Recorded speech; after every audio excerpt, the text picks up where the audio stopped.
You know, it's so rare when sometimes you feel like you can get a personal win or a one up against Dub S. But if you ever do get that chance, why not talk about it? And that's what I'm about to do here today with this story right here. Well, it's not really a story per se. It's just an observation that I made in a series of tweets that I put on my Twitter account on November 16th, 2021. Now, of course, by the time you see this, it'll be a few days later, probably over a week with how backlogged I am with the videos I have, but it is what it is.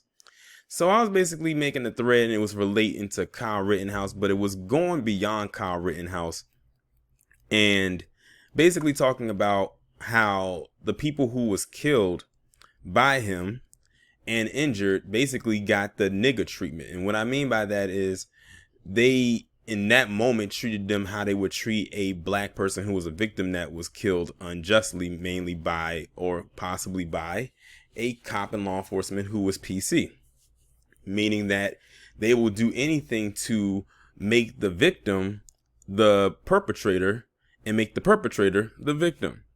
Because I don't know if you've heard, but they kept talking about how one of the victims of Kyle Rittenhouse had a past where he was allegedly a pedophile. I'm not entirely sure how true it is. It's just that they kept bringing it up. For all intents and purposes, it possibly could be true. But the fact of the matter is, Kyle Rittenhouse did not go to Kenosha, Wisconsin to take out this person who he did not know because of their past. He didn't know this person from a can of paint, as well as the person didn't know Kyle Rittenhouse from a can of paint either, or the other two people that he shot. One of them, the other one, he killed. The other one, he severely and badly injured. But I just wanted to just point something out. And this is a series of, like I said, a series of tweets that I did indeed make that kind of just spanned over the course of tweets going forward. So I said, pay attention to this.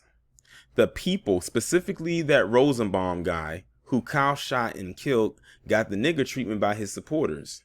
What I mean by that is, notice whenever a black person, specifically a black male, no matter the age, is killed by a PC person, they always reach back to their past to justify why they killed someone. They did this with Trayvon Martin. George Zimmerman murdered Trayvon, and they went out of their way to mention how Trayvon was suspended from school for smoking weed, flipping the bird, and wearing grills. And then also tacked on to why he was beating Zimmerman's ass while trying to defend himself from a tyrant who was told not to approach him. And they made Zimmerman appear to be this weak-mouthed being that couldn't fight, and he just had to kill Trayvon. Keep in mind, none of what I had mentioned had anything to do with why Trayvon was murdered. And they didn't even know each other, but they used that as a reason to justify his murder. And they have done this with numerous other black males. Remember Tamir Rice? Their excuse with him was he shouldn't have been outside playing. And then to add insult to injury, they threw his mother into the mix as a justification to make it seem like she was a bad parent and not raising him right.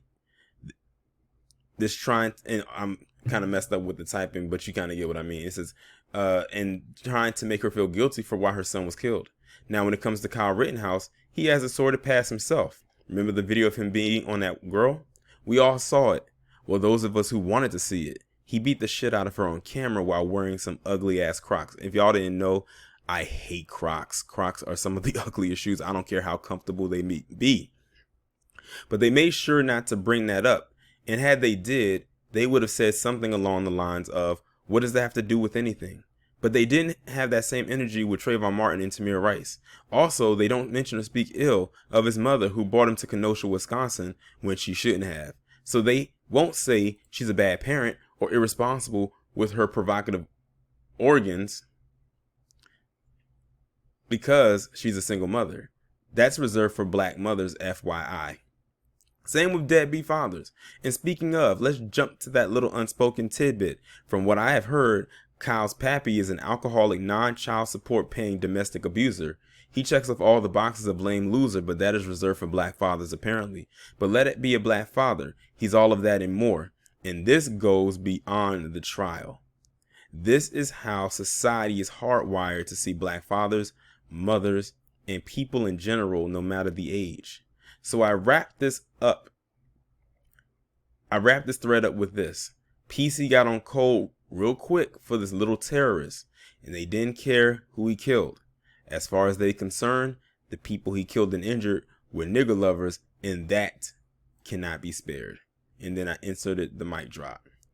Now, the reason why I titled this video, I Win, You Lose, So Deal With and Get Over It, is because this is one of the first threads that I've talked about where I had Kyle Rittenhouse's name in the thread, where no trolls came and invaded the comment section or my mentions trying to rebut anything that I've said. Now, if you are on Twitter and you follow people like myself or Professor Black Truth or the Black Authority or Tariq Nasheed, we have all talked about Kyle Rittenhouse over the course of this trial, and every time we talk about him or mention his name, you'll have trolls come in there saying, oh, it was self-defense. They love to use that. It was self-defense. You know, he was doing what he was supposed to be doing, even though he wasn't supposed to be out there, and all types of other things. But for the first time, from my perspective, based on my tweets, there was not one troll that came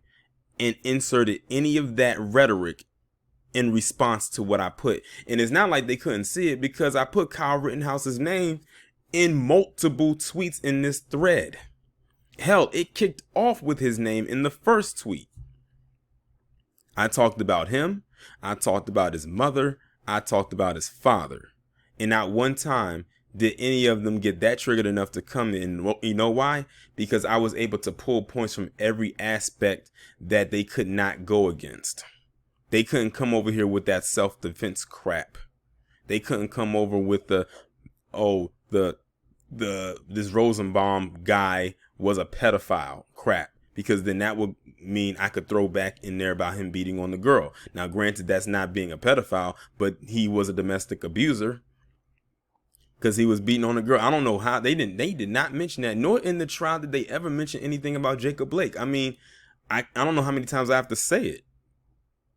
Like, that's what led him there. That's why Harvey and so many other people have been saying for the last, I don't know how long, the reason why we believe that Kyle Rittenhouse was there was because he was going after, and he wanted to kill or harm, at the very least, black people. Think about it. Like, really think about this for a second. It's just that those three white guys were the casualties. But they didn't mention any of that. They gave Kyle Rittenhouse so much cover. One of the most ridiculous ones was with the charge with the weapon, about him not being old enough to carry that weapon at that age, and they basically dismissing the weapons charges. That's really the one that, when people started to see, you know, what it was about. But honestly, if you really pay attention to it, this whole trial was set up to be in his favor. Now, I'm recording this video ahead of the verdict. I'm recording it on the evening after the jury was allowed to go and deliberate, but I think they recessed for the day, of course, because it's after 10 o'clock with me recording this video, and that they were going to continue their deliberations the next day, which would be the 17th of November. So by the time this video goes up, a verdict will already be had. Now, whether or not he's going to be guilty or not, that's up in the air.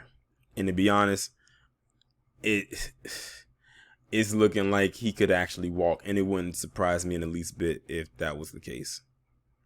But I wanted to bring that to you and just show you that I bought an unbeatable thread, basically one that the trolls could not penetrate. Because I posted it earlier, like today. It was in the morning when I posted it, and it is now 11 hours later at the time of me recording it, and not once did any troll come and invade this post. And I have a lot of followers on Twitter. A lot of people retweeted it, some quote tweeted it, and not one of them was a troll.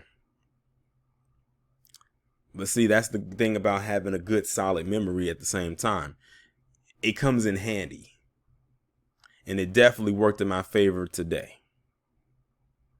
But y'all let me know what y'all think about this down in the comments.